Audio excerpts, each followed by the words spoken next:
Hello everyone, and welcome back to Monsters of the Past. As always, I'm your host, Mr.G, and over here is my pet raptor, Andrew.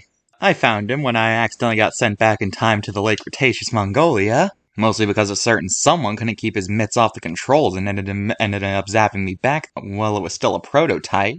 Hey, I said I was sorry. Well, regardless, I picked up Andrew over here, and he's been my pet ever since. And that's a perfect segue to today's subject, Velociraptor. Velociraptor means quick thief, and it was a member of the Dromaeosaur family. It was a carnivore and it lived during the late Cretaceous in Mongolia.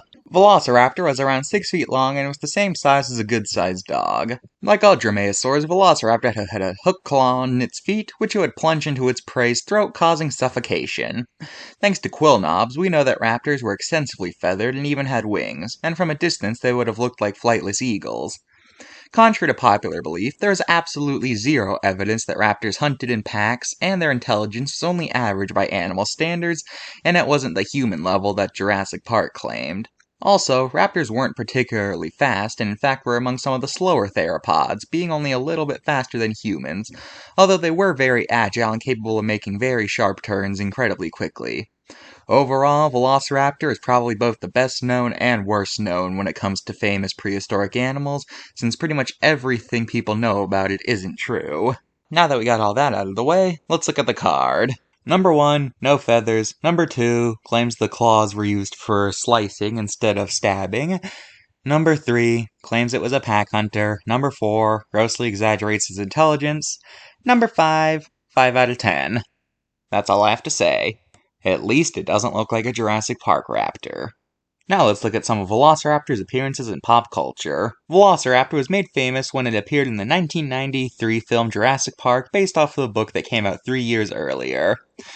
However, as any dinosaur fan knows, these portrayals were very, very different from the real animal. In fact, they weren't even based on velociraptors, they were based on a close species called Deinonychus, which we'll talk about later. However, because at the time the book was written, there is a theory that Deinonychus was a species of velociraptor, and Michael Crichton found out, he wrote that into the book, and yeah, that's why the raptors aren't too good. And thanks to Jurassic Park, now every raptor in pop culture looks like Jurassic Park style raptors. So thank you, Jurassic Park. But anyway, yeah, let's keep moving. Some raptors appear in Land Before Time 3, once again looking like Jurassic Park-style raptors. They appear in the Disney movie Dinosaur, where they thankfully do not look like Jurassic Park raptors, and look basically how the real animal would have looked, but without feathers. Velociraptor appears as an adoptable animal in the PC game Zoo Tycoon, and its sequel Zoo Tycoon 2, where they at least tried to give it feathers, which is admirable. A pack of velociraptors appear in the Pixar film The Good Dinosaur, where they're basically dinosaurian hillbillies. I don't get it either. And finally, an episode of the TV show Chased by Dinosaurs featured velociraptors as secondary dinosaurs. Here, they're pretty much good except for the lack of feathers. That's all for this episode of Monsters of the Past. Join me next time when I talk about the Super Croc.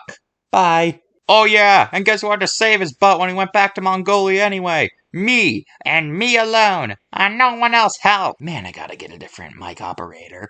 If he wasn't my roommate, I swear I would fire him in an instant.